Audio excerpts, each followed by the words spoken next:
अभी इस तरीके से ये इस तरफ से तो देख चुके हैं, अभी जाना है उस तरफ। और तो गाइस इनका फ़ोटोशूट चल रहा है अभी। तो लो गाइस देखो कुछ इस तरीके से है हमारा मीठे वाटरफॉल 2। 1 2 3 बंदर आ चुके हैं। हाय बोल भाई। हाय हाय। तो गाइस हमने तो थोड़ा ही चढ़ा है, मतलब पहाड़ चढ़ा है, अभी और बहुत चढ़ना बाकी है। तो अभी से हमारा साथ हाँ तो अभी असली दिक्कत अब चालू हो गई है हमारे लिए।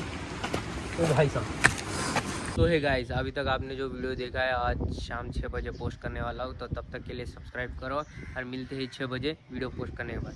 चलो बाय।